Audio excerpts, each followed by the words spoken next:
My name is James Reed. When I was 26, I made a hell of a lot of money. By the way, it was legal. I had an uncle in Iowa that I hadn't heard from in years. He won the Powerball for over $200 million. 2 years later, he died, and it turned out that I was the only relative left. By then, with his investments, his legacy was worth $275 million. So suddenly, without any action on my part, I had a mountain of money. My new financial manager advised me to buy a bigger house, but it seemed stupid. I already had a house and really liked it. It was on a river that I loved, and I had everything I needed.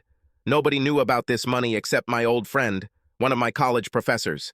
The investment company that manages the money meets with me every month in Grand Rapids. The meeting usually lasts over the weekend. My financial manager at an investment company was Mark Braxton. Mark seemed like a nice enough guy, but he wanted me to spend my time and have fun and enjoy myself, and I wanted to continue living the way I was living before.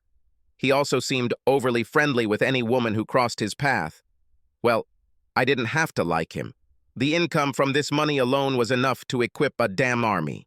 The taxes were high, but I wouldn't buy a bigger house. Heck, financial manager Mark Braxton wanted to do anything to cut the government's share of my money. I knew that he received 1% a year of what his company managed, but that didn't make any difference to me. I will never go broke. Not in my life.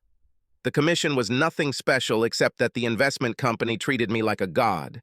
I didn't care if he got 1% of $500 million or 1% of $300 million. I told everyone at the investment company to call me James, but they called me Sir until I told them that the next time someone at their company called me Sir, I would find another investment company. Now everyone calls me James. Mark calls me James. The nice receptionist calls me James. Even the janitor calls me James. Keep in mind, good people, I was mostly happy. I had everything I needed. Well, almost everything. I didn't have a good wife. I didn't have children. So I felt lonely at times. But I had a good job, good friends, and a great river to fish. I was a high school history teacher in Baldwin, a small town in the lower peninsula of Michigan, and I really enjoyed my job. History has always been my passion, and teaching has been fun. It was nice to see several faces light up when I told them some of the stories from different periods. Of course, most of them wouldn't light up, even if you shined a flashbulb in their eyes. I wonder if the flash explosion will work. I think no. This is for really bad people. Most of these students were simply inert. Well, the first summer after I got the money, I went to Alaska. I paid $6,000 for a week of fly fishing. That was great. I've flown by helicopter to 5 different rivers. The fishing was out of this world, except there were no close friends to laugh with when I fell into cold water, no one to drink with after a good fish catch or that night at the lodge, and no one to joke about what got away. There was no one to talk to about life and the great future. Fishing is an obsession and a solitary activity, but friends make it better, so the money was invested, and the profit was invested, and I made more money. Jesus, it was now over $350 million. It seemed a shame that there were simply more of them and they weren't doing anything good. Everything changed at the end of June, 2 years after I received the inheritance money. Of course, the change was a woman. What else? Her name was Beverly Capstan. She took several of my history classes. She called and asked to meet with me. School ended in the first half of June. This happened often. Children would call wanting a letter of recommendation. I assumed Beverly wanted the same thing. A letter of recommendation for college or a job. I looked through my records for all the kids who graduated from high school. She was 3rd out of 81. Hey, it's a small town. I knew that Beverly had applied to Ferris State University in Big Rapids. I also knew that she was accepted. So what did she want from me? She was supposed to arrive on Friday afternoon, so that day I tied some flies for the river, changed the leader and line on the old reel I was using as a spare, drank a beer, and fished a little. She showed up at 1 o'clock in the afternoon, just as I started preparing lunch. Hi, Beverly. I'm grilling fish for lunch that I caught this morning. I also have a green salad, sliced tomatoes, and corn on the cob. As for drinks, Diet Pepsi for you and beer for me. Thank you, Mr. Reed. Can I help you with anything? Hey, I cook outdoors. I never need help cooking outside. I taught this girl for 4 years in high school. I never really looked at her. I mean, looked. She was a student. She was a woman. She couldn't be touched. Well, she was no longer a student. But does this change anything? We would eat at my picnic table in full view of the road and anyone who might pass by. Beverly was 18 years old. She wasn't the prettiest girl in the class, but she was very, very far from being the ugliest. Plus, the ones who looked the sexiest seemed to have an IQ, well, a little better actually than the fish I caught that morning. In between bites of food, I looked at my former student. Beverly was sweet. She was not a beauty. She was attractive. Age and knowledge would greatly increase her attractiveness. Her dark brown hair framed her oval face, beautiful cheekbones, eyes blue and warm like a summer day, full lips. She was 5 feet 5 inches tall, maybe 125 pounds. As I remembered from the river swim parties, she had a good figure, again more medium than curvy. She was going to become an ordinary woman, but I think if it weren't for the money, I would be a pretty ordinary guy myself. Beverly started by saying, "I'm going to Ferris State University in the fall. I have enough scholarship money to pay for school. I don't have enough money for a dorm room, and I don't have enough money to buy a car so I can drive around." Round trip. Now that was another problem. Oh? I need a job, either in Big Rapids, so I can live in a dorm, or here in Baldwin so I can commute back and forth. Beverly, what do you want me to do? I don't know anyone in Big Rapids, and I was hoping that you might know someone who has a job that I could get. Now, I knew what the problem was. I actually knew some people in Big Rapids. There were some good people there and some not so good. The ones I knew who had jobs open weren't very good. There's a hell of a lot of work in Baldwin in general. Baldwin was a tough town. Everyone had to earn their own living. Any job she could get here or in Big Rapids would be at minimum wage. And there were many students on campus looking for jobs. I didn't see what I could do for her. So the question came again. What do you want me to do? The fish was ready.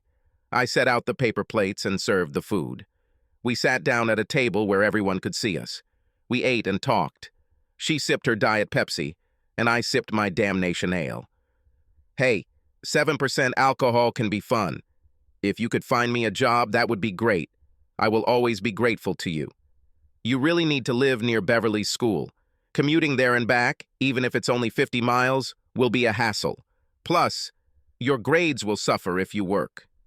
I can't go to college without working. I saw tears in her eyes, and I have no one else to ask for help. I saw a glimmer of an idea in the distance. It looked weak in terms of ideas, but I needed to talk to my finance manager, Mark, before I could take it too far. Beverly, I am or was your teacher. There is a place that will hire you without even asking me. The Swan is hiring dancers. I know, I've been there before. The owner says I can work there, but... Tears streamed down her face. I would have to dance naked, and I would have to let him... This was not news to me. I knew Sam Bly. He was an ass, and barely teetered on the edge of the law. All of his dancers were over 18, too young to drink, but old enough to work in bars. I'm guessing he told her about lap dances and back rooms. You can borrow money. I want to be a teacher, and you know what teachers make. I just can't have that much pay after I graduate. About Bly, if nothing else comes up, will you work for him? If I have to, I'll do it, but I won't have sex with him or any men there. I felt the iron core of pride inside this woman. There was one more question that I had to ask before I could continue this conversation. Beverly, if, and I really mean if, I can arrange something for you, what will I get out of it? I was really curious what she would say. Mr. Reed, if you give me the opportunity to go to college, I will do whatever you ask. Now that was an interesting statement. I lived in a small town. I was meeting a woman in Grand Rapids, a good 90 minutes each way. I could only go there on weekends, and even then, not every weekend. She was fine. I was definitely not in love, and marriage was out of the question. Damn, she was great in bed. I was getting everything I needed. I was ready to ask a question. I never thought I would ask any woman. What if I asked you to let me get you into college? Whatever you need until you graduate, what would you do for me? You're asking me to sleep with you? How often? Where? When? What about the boys I dated at school? Birth control? What will happen if my dad finds out? He'll kill you. I suddenly saw all sorts of problems with this idea. I actually didn't know what I was talking about. I decided to pause it. Where else have you been accepted? What other colleges? The only college I applied to besides Ferris was the University of Michigan Dearborn. I was accepted there too. Fine. Beverly, here's your homework. As soon as you can, show me your annual cost report for Ferris State University and U of M Dearborn. I know there are no dorms in Dearborn, so start with living expenses. I need data within a week, and don't hope for it too much. It's just a shot in the dark. I'll be in Grand Rapids this evening and pick up some newspapers from Dearborn for you. Also apply to Eastern Michigan University. It was a stressful job for her, but I wanted to see what she could do. I knew what it was worth. With dorms at Eastern, the cost over 4 years would be $35,000, once you factor in a car, gas, and other expenses. Well, such as clothes and food. At the University of Dearborn, I valued it at over $45,000. There were no dormitories in Dearborn, and apartments were not cheap. I don't think Eastern will accept me this late. I knew that Eastern would accept Lucifer himself if I gave them enough money. So is Harvard. Don't worry about it, just do your homework. You can use the computers at school if you need to. I remembered that she didn't have a computer at home. She always used the school ones to prepare the projects I assigned her. She looked at me with a strange look. Are you going to force me into bed with you so I can go to college? I'm trying to stop the men at Bly's from getting into your pants. So what do you want? 3 or 5 times a week? Stop. I didn't say I wanted to sleep with you. As a college student, you will have the right to engage in any activity you want. If you decide sex isn't in the picture, cool. I'm sure something is possible. Come up with. You could always join the army and get money for college if you had to. I'll let you be my first man if you send me to school. So, how many times, Mr. Reed? I found myself thinking about this. That was a good question. If I wanted to get her, what year would be a good date? What about STDs? Pregnancy? I needed to think about this. Then it dawned on me that she was negotiating. How many times? God. I looked at her. The tears stopped. Her face was calm. Beverly, I will ask a man to meet with you. He owes me a great debt. He will help you get into Ferris or any other school you choose. You don't have to give yourself to anyone. If he looks at you the wrong way, I will order him. I still need the expense report for Ferris, U of M Dearborn, and Eastern. And I'm not sure I want you to be that obligated to me. This is too close to rape. This is not rape. This is fornication. Did this barely legal girl think she could use me to get college for her body? If I was married to you until you finished college and paid for everything, and then you divorced me, would that be fornication? Will you marry me? Do you want to have 3 children? Cook and clean? Have sex with me whenever I want? Why the hell did you even come here? It's a small town. You have a good idea of what kind of person I am. I was starting to get angry. Did this young woman want to marry me or just make a deal to go to college? Was this marriage a schoolgirl's passion? Was she really willing to sleep with me for the sake of getting a college education? Or did she really want to marry me? How the hell did this meeting get to this point? So what was I supposed to do? Will you marry me? The reason I was angry at Beverly was because she seemed willing to go to almost anything with me to get her education. I could see that her strong pride was holding her back from working at the Swan, but she seemed more than willing to do the same with me. I felt uncomfortable with her tough, brutally frank negotiations. Perhaps that is why I abandoned the idea of marriage. Now I was angry with myself. It wouldn't cost me anything to help her financially. How did we get to the point where she would either become my mistress or marry me? I knew what she wanted and what she was and wasn't willing to do to get it. What did I want? I wasn't really ready for marriage, let alone a fake one. I felt awkward at the thought of using it. I had no problem getting all the sex I needed. As I thought about it, I found myself admiring her courage and her goals. I taught because I loved the challenge of shaping young minds, the sparkle in too few of their eyes when they came out of their shells and began to want to learn. I taught history because it was truly my only passion. Too few students went beyond what I could give them. Here was a chance to help one person do just that. I knew then that I wanted to see how far she could go, and as long as she made significant progress, I would help her. I needed to think things through, so I wasn't going to tell her everything I was thinking right away. Beverly, let's refrain from talking further about this for now. I want you to do the homework I gave you, and also write a letter about your goals. Why do you want to be a teacher, and why history? I added, don't worry about anything else now. It just confuses the issues. Focus on what you want to do, and why. Don't think about how to do it. Looking confused, Beverly replied, Okay, Mr. Reed. Shall I give the information back to you? Enough of this, Mr. Reed. School's out. You're an adult now. You've turned 18, and you can call me James. Like I said, there's a guy working with you. Call him later when everything's ready. His name is Mark Braxton. Here you go. His business card. Like I said, he should always be professional when working with you. If he isn't, call me right away. Here's my business card. With these words, I shook her hand and walked her to the door. As I thought about our conversation, it occurred to me that the school I went to might be better than the ones we talked about.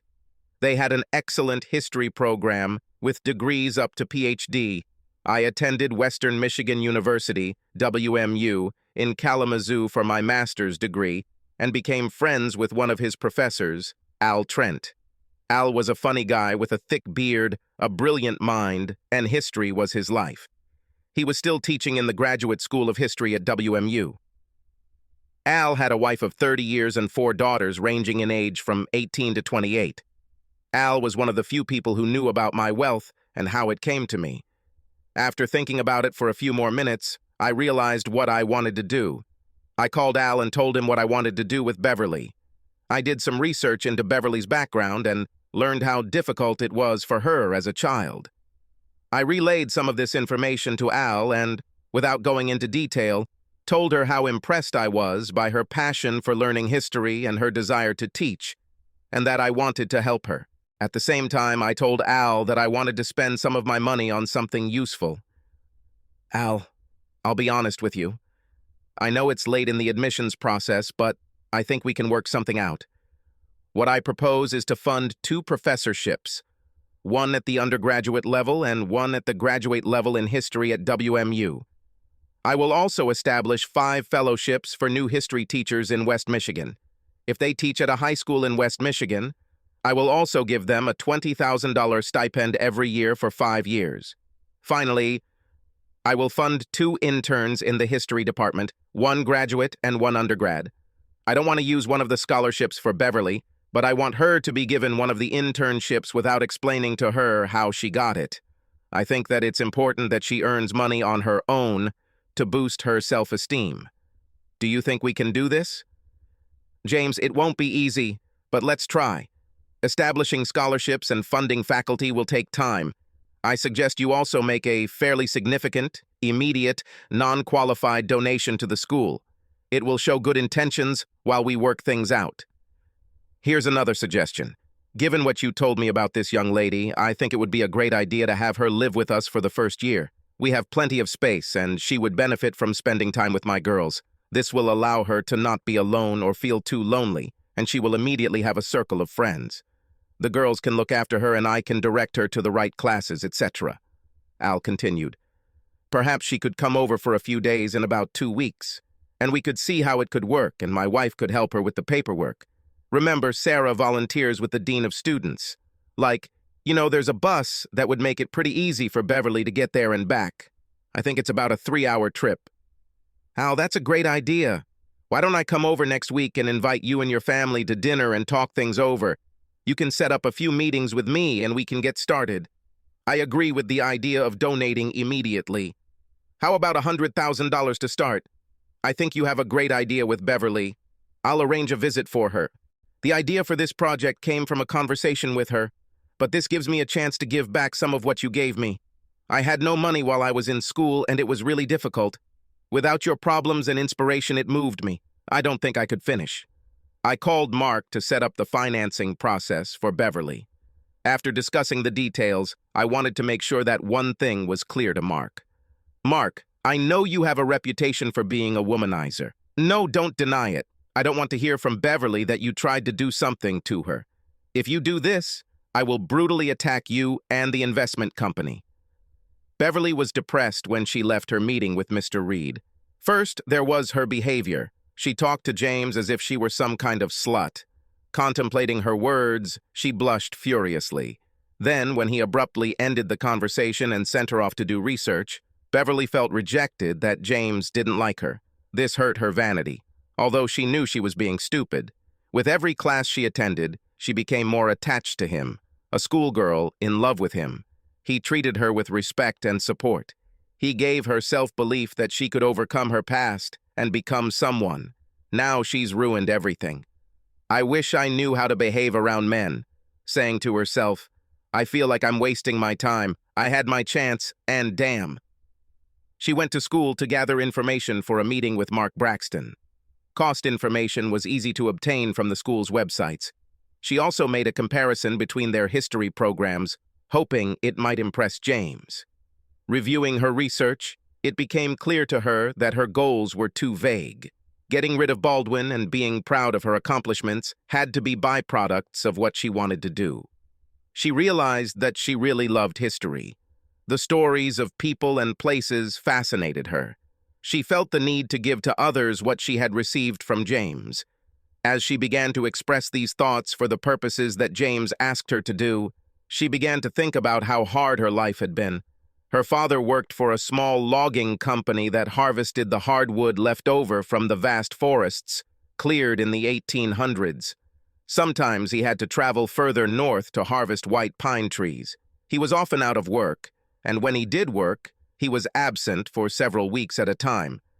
She remembered her mother as fragile and very pretty. As she got older, she realized that her mother was drinking constantly, and when she was about 10, her mother began bringing men home. This terrified Beverly, and she locked herself in her room whenever her father was not home. One morning, her father unexpectedly returned home. He found his wife unconscious on the floor with a man sleeping in his bed. He exploded with anger and began to brutally beat the stranger. Beverly heard her father screaming and came out of her room. When she saw her father beating a man, she started screaming. Her father turned in horror, grabbed his daughter, and led her back to her room. When he returned to his bedroom, the man was no longer there. He called the police, and his wife was arrested for child endangerment. She was given 90 days in jail and given a court order not to see her husband or child. Beverly never saw her again. This man was a transient who was picked up by her mother. She didn't even know his name. Being a relatively small town, it has been the talk of the town for several years. Since then, Beverly has become a little afraid of men and their passions. Her father took a low-paying job at a local logging plant so he could be home more with his Bev. She became very shy, and when she entered high school, she tried to stay away from boys. The 2 times she dated, the guys became promiscuous as soon as they were alone with her. Both times, she jumped out of their car and ran home. After that, she didn't date anyone. Part of the reason was her clothing. They didn't have much money, and she had to make most of her dresses. They were cute but simple compared to what the other girls wore. She always kept herself clean and tidy. The only person who was kind to her was her history teacher, Mr. Reed. He was the only man who seemed to respect her. While applying for scholarships, she realized she would need to find a job. The only place that seemed to have any work available was Sam Bly's bar, the Swan. When she met Sam, he showed her the premises of the bar, made her watch how some of the girls dance and how they dress, or rather, undress. Returning to his office, he asked her, "Would you like to dance for me?" Since it was the only job available, she hesitantly said yes. Sam told her, "Take off your blouse so I can appreciate your charms." Knowing that he always went to the women's locker room and would still see her, she slowly unbuttoned her blouse with trembling hands. Overcome with sudden lust, Sam asked, "How bad do you want this job?" She replied, "I have no other choice." He replied, "Okay, then there is only one step left in the interview, and the job is yours." She began to put on her blouse with relief when Sam said, "Wait, go ahead, take off the rest of your clothes and the job is yours." Beverly turned pale and ran out of the room, and Sam shouted after her with a laugh, "Come back when you're ready." This led her to an interview with Mr. Reed. She decided that she would do everything in her power to get him to help her find a job. She was scared, but figured that at least he was attractive, he was always kind to her, and that she, sort of, liked him. As much as it scared her, by this time she felt she had no choice. Although he was nicer than other men she knew, he was a man, and she knew what all men expected from women and what she had to give to Mr. Reed. She shook her head and realized that she had been sitting here for an hour. She concentrated and soon completed her task. Later that evening, she called Braxton to meet him for lunch the next day. Shortly after, James called and told her about Western Michigan and going to meet the professor and his family. He told her about their history program and a little about the professor and his family. Beverly was shocked and worried. How much will it cost her? Remembering James's reaction earlier, she hesitantly asked, "James, what do you expect from me, sex?" He replied, "Beverly," and was silent for a moment. "Beverly, sex is something that should come from love. You don't love me and I don't love you. If that changes, we can talk about it, but for now I respect you and I want your respect back. All I'm asking is two things: that you really commit to your studies and that you and I meet for lunch at the end of each semester to review your progress and discuss your current goals." Mark called and said you've set up lunch. He'll give you all the information and tools you need. Work with him for a year, letting him know if you need anything, okay? Okay. Thank you, James, she almost whispered as she hung up. The next day, she met Mark Braxton, and he immediately made her nervous.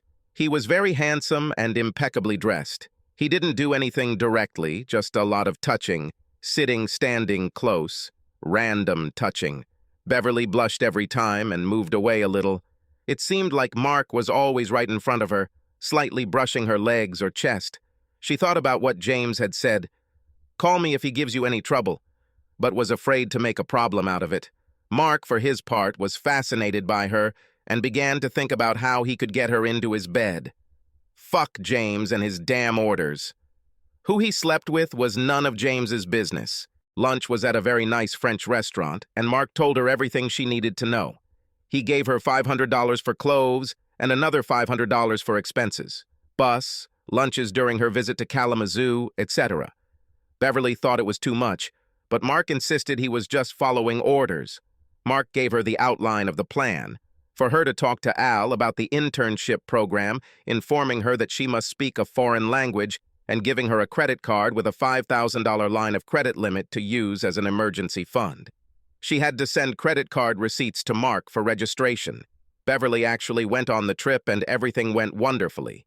The professor and his wife treated her very well, and his daughters took her clothes, shopping, and to several informal gatherings, including a pool party.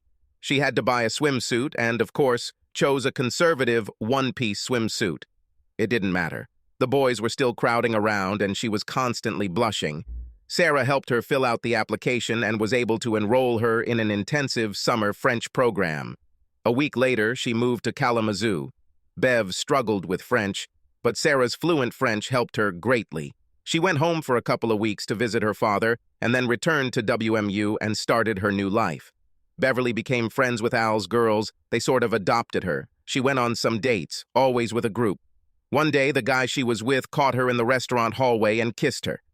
At first, she was scared. Then she pushed the boy away and ran back to the ladies' room. That night, as she fell asleep, she thought about what it would be like to kiss James. She felt her face flush and felt a tingling sensation, so she covered her face with a pillow and fell asleep. Summer French classes were very intense for her, but it helped her understand how different college is from high school and really apply herself. She started her first year somewhat slowly, but gradually achieved an A GPA.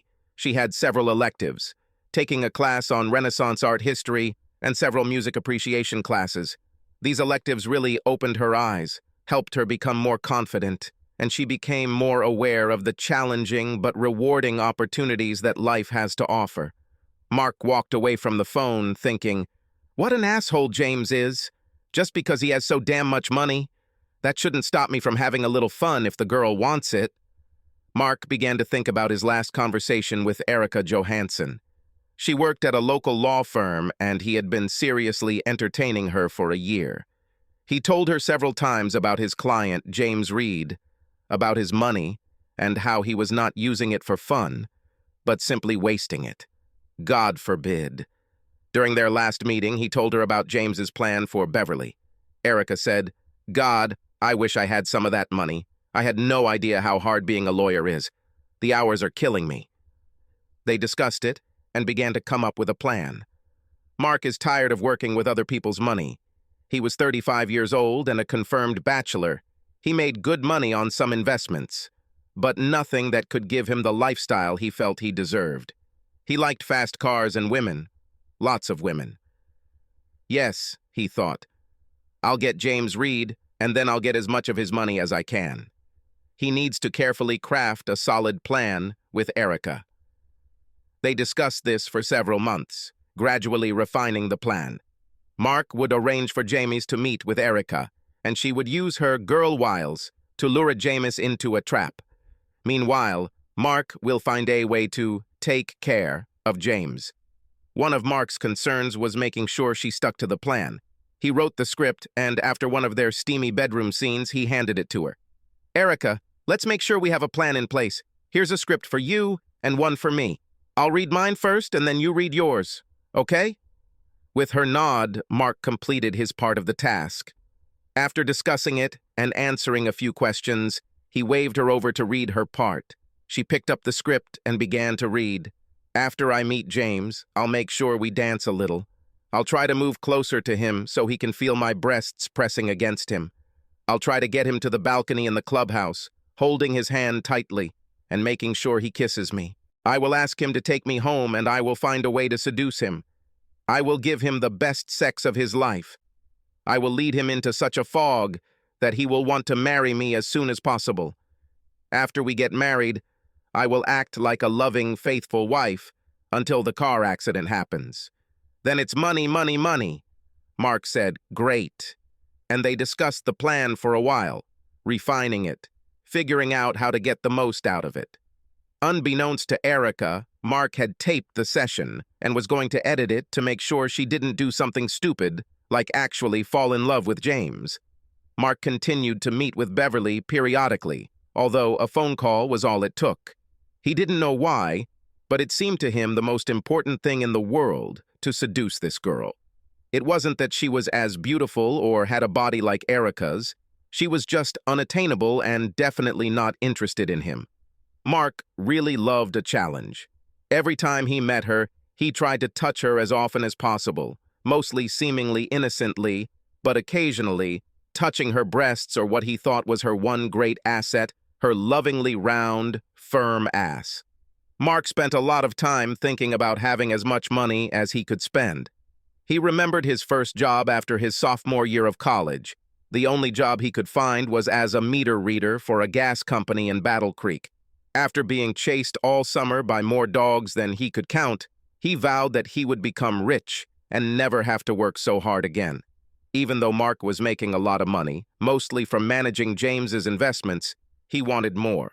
He never presented expenses without supplementing them. He worked off kickbacks from investments. Heck, the reason he wanted James to build a new house was so that good friends would give him a finder's fee for the design and construction work. At his next monthly meeting with Braxton, James asked how things went with Beverly. Mark told him everything was ready and she had already moved in. James was impressed that Beverly had attended a summer intensive French course.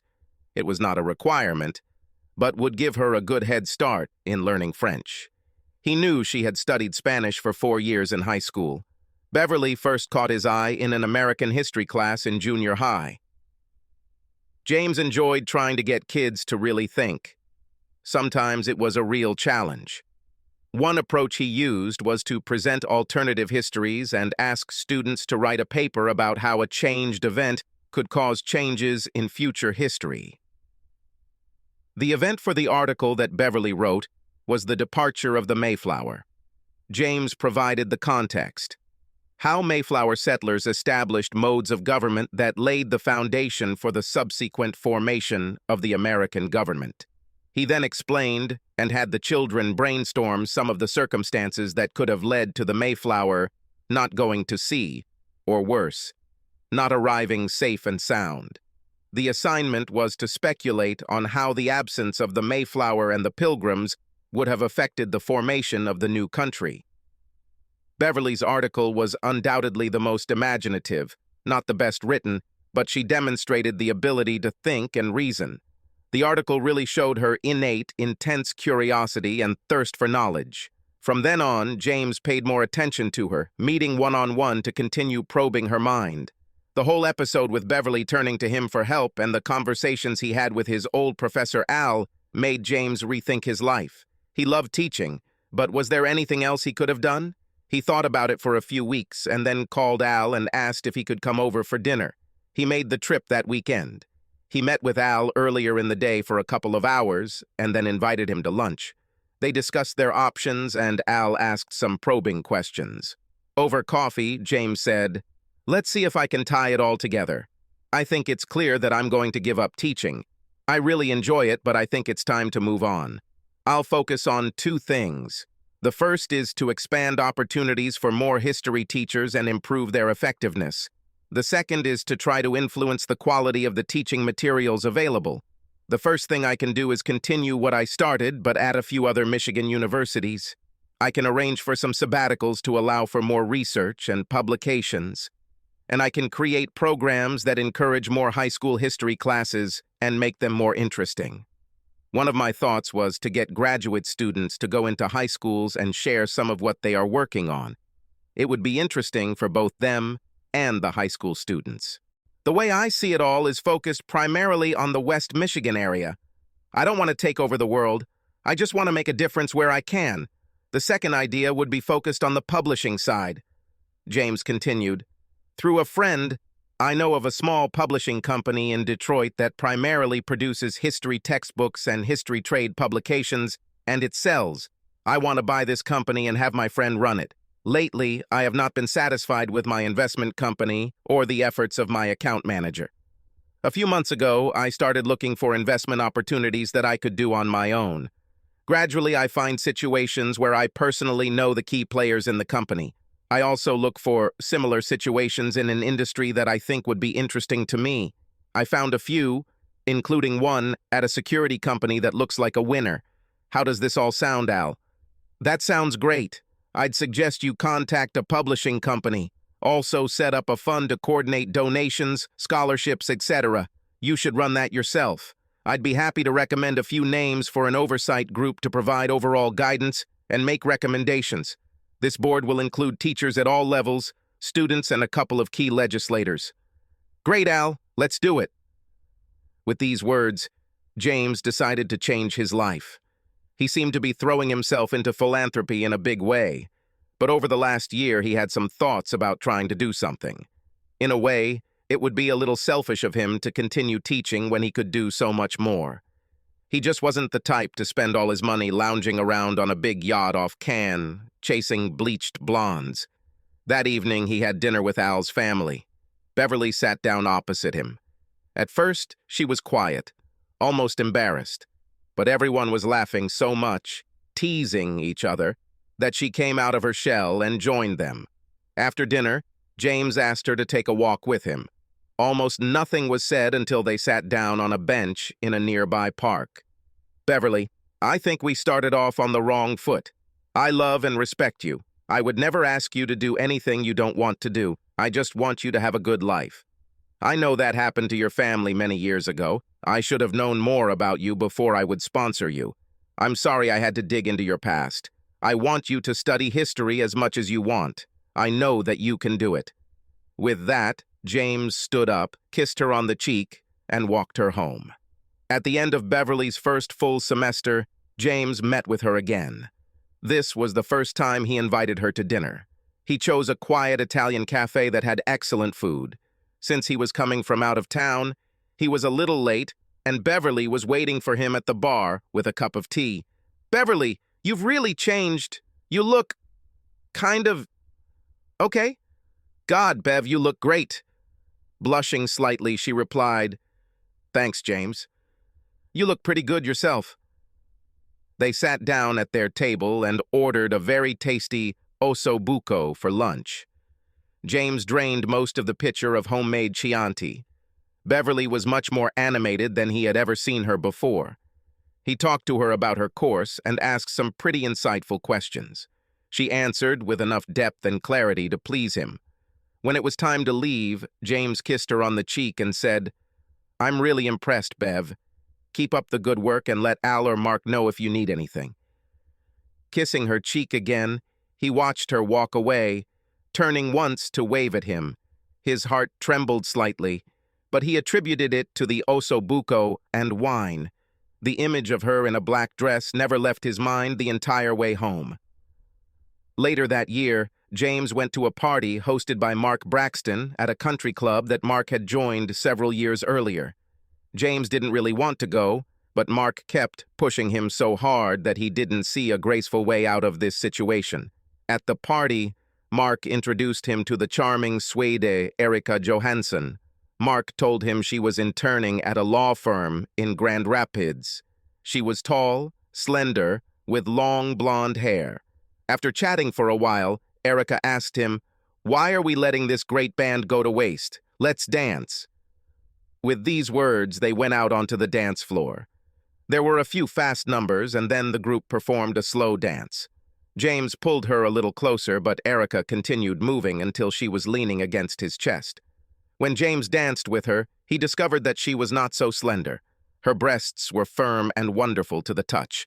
From time to time, he would accidentally touch her ass with his hand, and it was clear that Erika was very athletic. She didn't complain when his hand moved lower. After 2 more slow dances, the group took a break. "James, let's go to the veranda. I'm warmed up from dancing." She took his hand and led him through the large doors onto the veranda overlooking the small lake near the first 3. She stood at the railing, looking at the full moon, and James was captivated by her beauty. Almost in a daze, he leaned down and gently touched her lips with his. She froze for a minute, opened her mouth slightly, and ran her tongue over James's lips. The kiss quickly became passionate, and James held her tightly to him. Suddenly, James pulled away. "Erika, I'm sorry, I don't know what happened. God, I'm so embarrassed." James, it's okay. I admit, I find you terribly attractive, and I've never felt so comfortable with a man before. Don't say anything else. I can hear the orchestra playing again. Let's just go in and dance some more." A little. At the end of the evening, she asked him to give her a ride home. When they got there, she invited him to her house for a nightcap. When they entered her apartment, James found her very stern, somewhat cold, and he hoped she wasn't like that. She wasn't. After showing him the bedroom, she sat on the bed, kicked off her shoes, and began to remove her thigh-high stockings. With her skirt pulled up all the way, James instantly fell in love with her long legs. "James, could you help me with this?" He walked over, knelt in front of her, and slowly pulled down his stockings. After each move, he kissed her leg until he kissed both her feet. Slowly, he worked his way back up her legs with kisses and frequent pauses to lick. By the time he got there higher, she was lying on her back with her eyes closed. Thus began what would become the most erotic experience of James's life. After a while, she relaxed and just lay there. The next couple of hours passed in a blur for James. There are a few left in his mind, beautiful images. The night turned into a weekend, and James was completely consumed by love. Erika wanted to get married right now. James was tempted, but he was careful. He retreated and didn't see her for several days, but he just couldn't stay away. Things came to a head when Erika wanted them to go to Sweden to meet her parents. "James, this is going to be a wonderful journey, and I just know my parents are going to fall in love with you just like I do." They flew to London, staying at the Connaught Hotel for a few days. The afternoon was spent mainly on sightseeing and shopping. In the evenings, they went to several performances and enjoyed dishes that were out of this world. Every night ended with very lustful sex. James and Erica moved to Malmö, where her parents lived. Malmö is a fairly large city in southern Sweden, opposite Denmark. James really enjoyed this visit. Her father, Arne, was a professor at the Department of Historical Archaeology at Lund University. He invited James to lunch at school and told him about some of his research projects. Given their common interests, they got along very well. From there, they went to Stockholm for a week. They stayed in a small but very comfortable hotel, converted from a 700-year-old warehouse. The stairs leading to their room on the second floor were stone, with a trough in the middle, worn by thousands of people over hundreds of years. The hotel was located on Gamla Stan, Old Town, a small island in the center of Stockholm. The city was founded in the 13th century. With 33 restaurants in the small town, eating out was easy. Since the nightlife was so different from London, they spent a lot more time in their room getting to know each other. The highlight for James was the night ferry ride to Helsinki. After leaving Stockholm, the ferry passed thousands of small islands before reaching the open waters of the Baltic Sea. Many islands had one or more houses. One very small island that caught his attention was completely covered with a house. At sunset, they stood at the stern and looked toward Stockholm. Hugging Erica and looking at the beautiful clouds with red streaks, James felt his doubts disappear. That night, their lovemaking was less physical and more sensual, at a slower, more loving pace. Finally, after 3 months of marriage, they went to Las Vegas, got married, and had a wonderful honeymoon at the Venetian Hotel. Erica had never been to Vegas before and was blinded by the bright lights, crowds, and noise. The 24/7 atmosphere was a revelation for her. The next year was perfect for James. His work with the foundation was both complex and responsible. Erica was incredible. She was sweet, caring, and very, very responsive.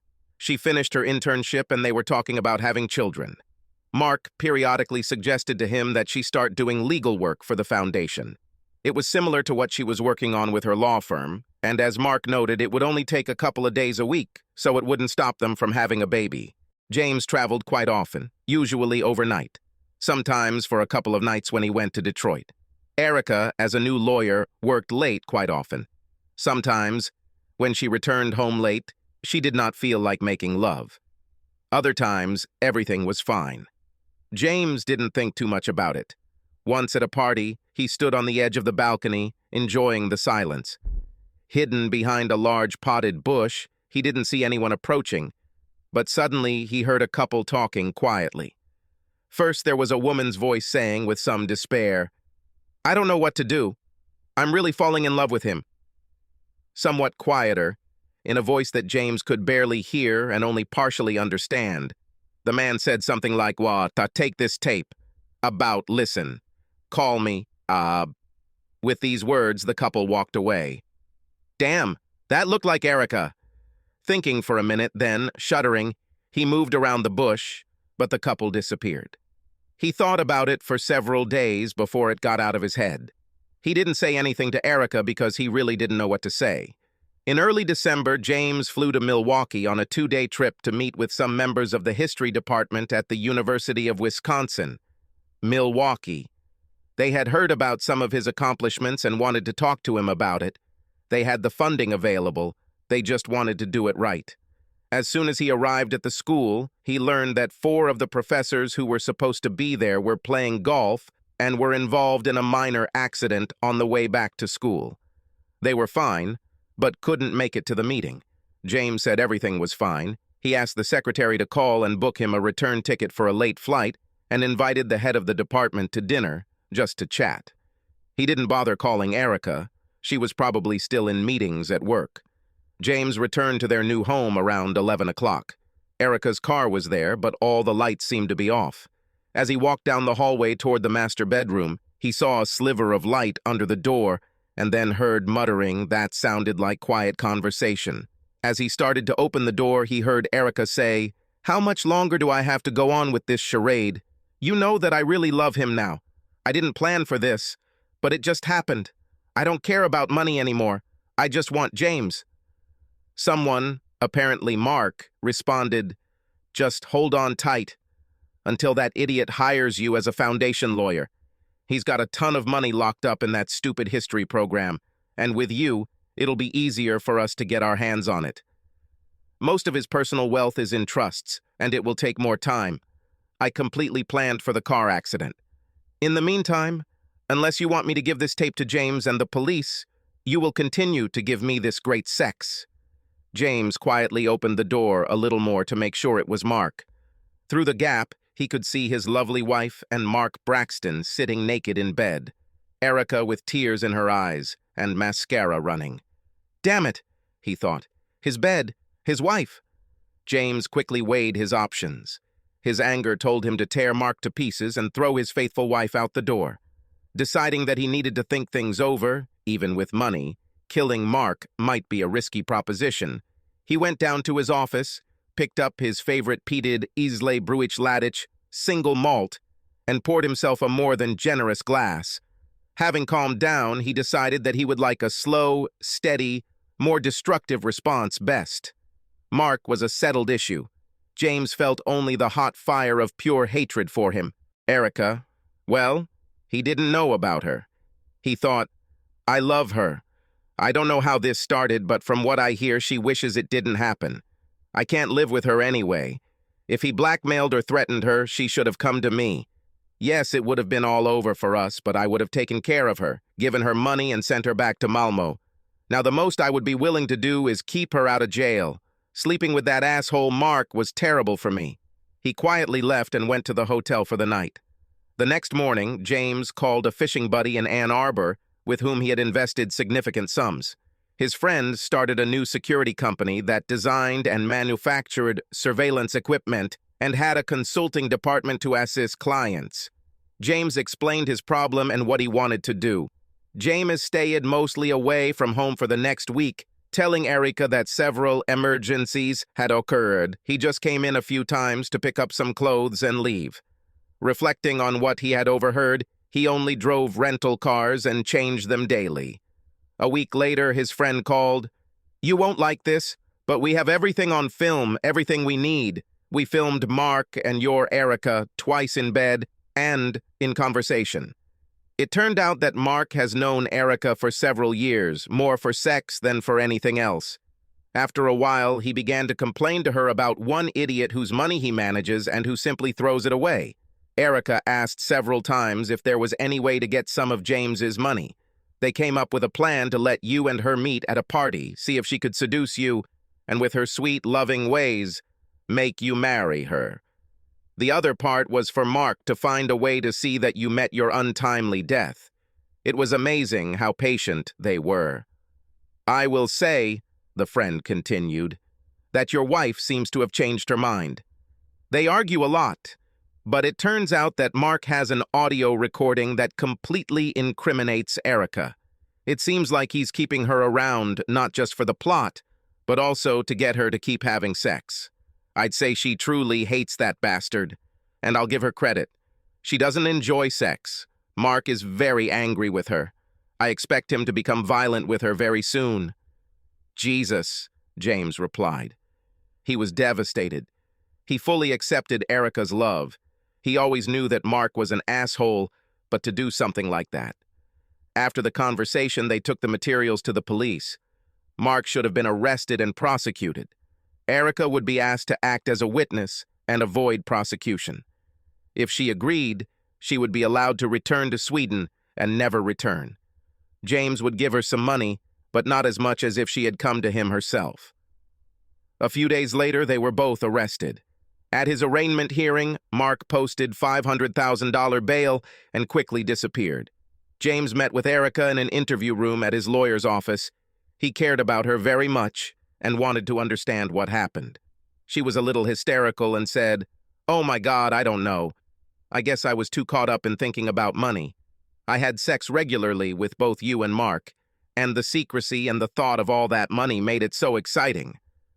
Looking at him, she snorted, "I really ruined the plan, damn it. I fell in love with you. If only I had stopped to think about it. You should have talked to me. You know I couldn't continue our marriage, but I will take care of you. I really love you. I didn't realize how much until we got caught. Now I just regret that I didn't meet you before I met Mark. Oh God, I'm so sorry, James. I'll do everything in my power to help put this scoundrel in prison after the police catch him. James continued to live his life. Mark disappeared, and Erica was placed under house arrest with a security bracelet until Mark was apprehended. After the annulment proceedings began, James moved from his new home to his home in Baldwin for a period of time. He just needed some rest.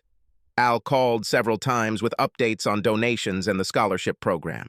James always made sure that he also provided the latest news about Beverly. In his last call, he talked a little more about how Bev was doing. She sure was a surprise. She's doing great at school, and everyone has a crush on her. She asks about you all the time. Al continued, a few guys are trying to hang around her, but they're not having much luck. She's really opened up. She's not nearly as shy. If you want to know what I think, it's that she's got her eye on you. Should I tell her about Mark and Eric and the annulment? She's working with Mark's replacement, but has no idea about everything that happened. No, James replied. Don't tell her anything. I don't want to distract her from her studies. You can say hi to her from me and wish her to keep up the good work. I'll try to get there in a few weeks.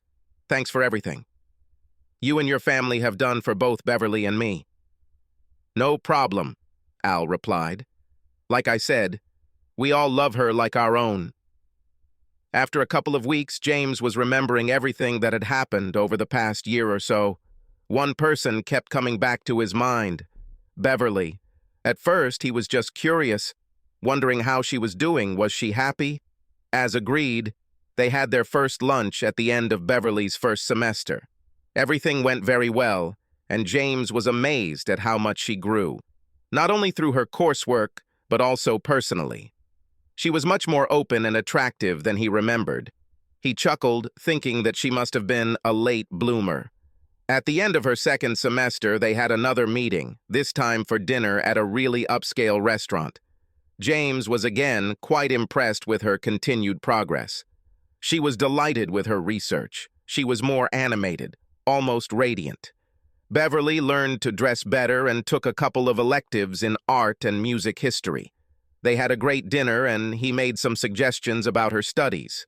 The main one was that he wanted her to spend every summer in Europe, starting in France. He wanted her to not only study history, but to see it up close. He said he would ask Mark to arrange everything.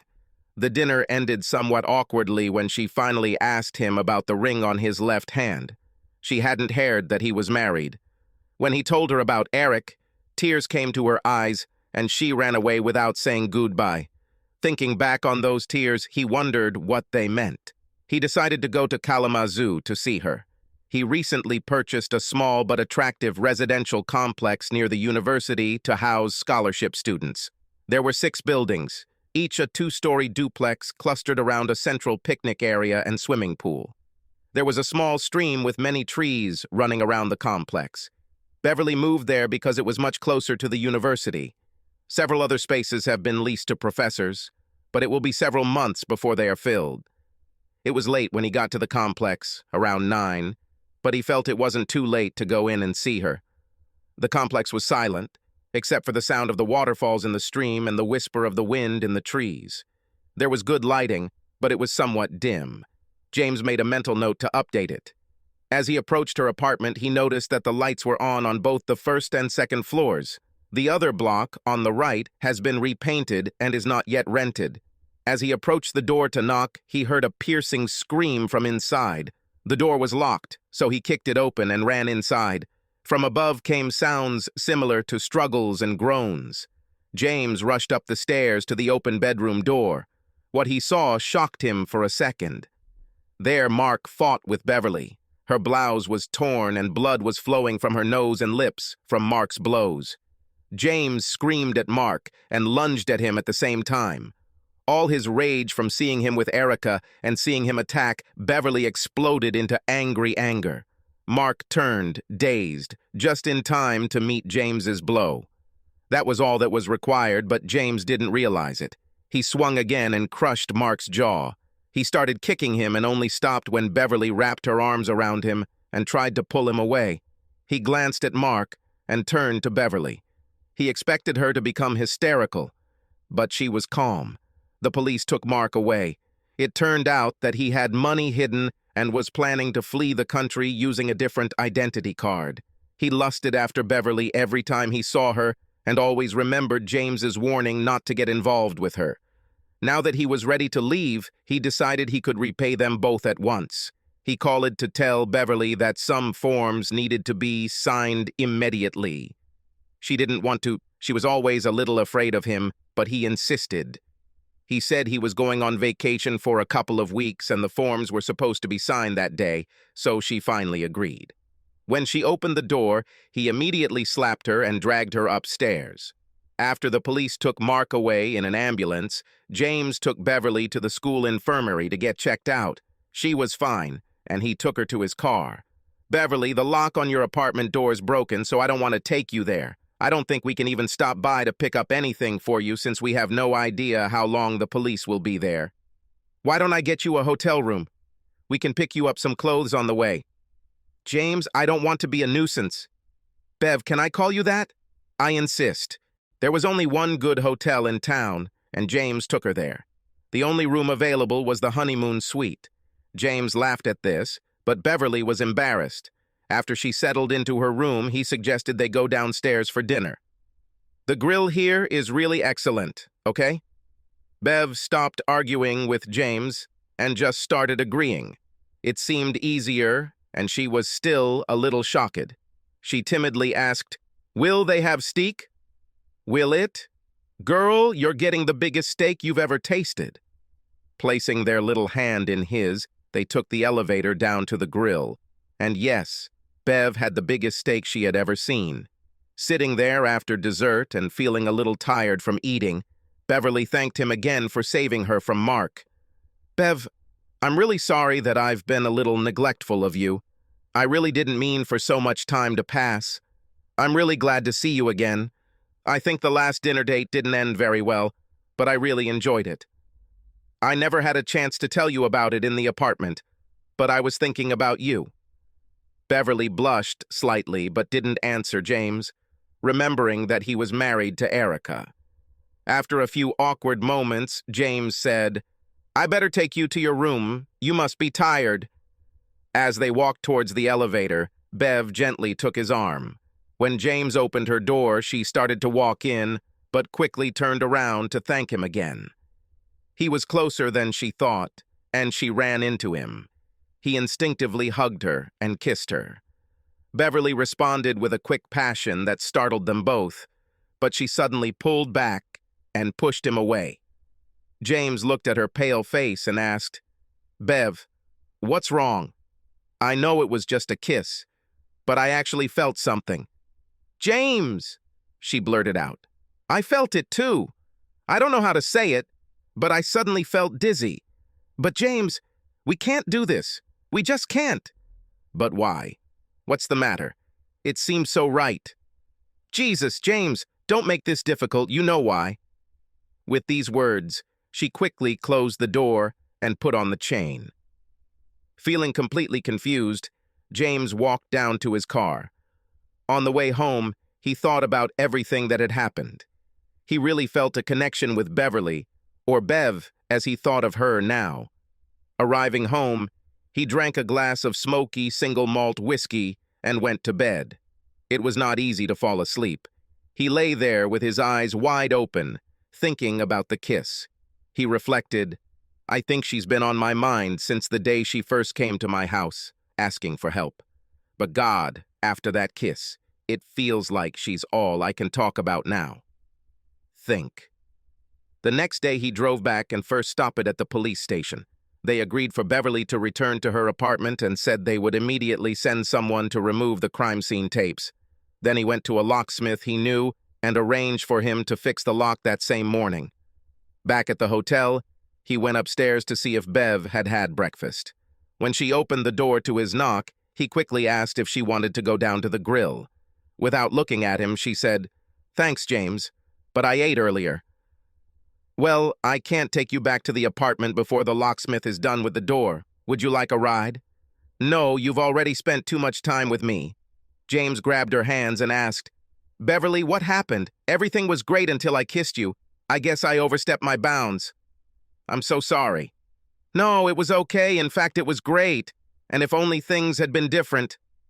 He took her hand and led her to a chair. Okay, that's enough. I have no idea what you're talking about. If you don't explain what's going on, I guess I'll just have to throw you over my knee and spank you.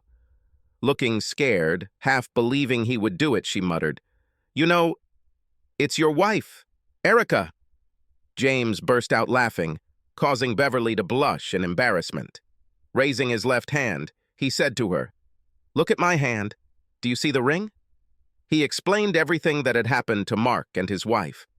Beverly hadn't heard anything about it, especially about Mark running away from the police. Taking Bev's hands and lifting her up, James slowly walked towards her and kissed her slowly, tenderly. When he stopped, she stepped back, looked at him for a long minute, and said happily, Hey, I thought we were going for a ride. After driving around the area a bit, he took her to lunch at the golf club above Morrow Lake. After eating, they sat on the grass above the lake, not really talking, just sitting quietly, both lost in their own thoughts. He later drove her back to her apartment. Even though the castle is fixed, I don't feel right leaving you here after last night. But I think you want to be alone. He turned and walked away. It's okay, James. Confused, he turned around. What do you mean? I mean, it's okay. I won't be alone because you'll stay with me tonight. Sure. I think I can do it and we'll figure something out later. No, James, you don't understand. I love you and will always want you to be with me. I'm not asking. I'm just telling you that it will be so. He just stared at her, confused and somewhat dazed. James, remember when I pulled you away from that creepy Mark, and you looked at me strangely, as if you thought I should still be screaming? James, I knew you would come. Of course I was scared, but somewhere, and this is really important, deep down I knew. I probably fell in love with you from the first lesson I took from you. But I was such a mouse and so afraid of men. Now I want you to shut up and let me give you what I offered the day I came to you for help. Later that year, James and Bev married. She had their first child, a girl just after she finished her master's degree and a boy just after finishing her PhD. James discovered that she had a passion for something other than history. Subscribe to our channel so that your second chaff doesn't cheat on you, and go ahead and listen to the next story, because this story is nothing compared to the next one.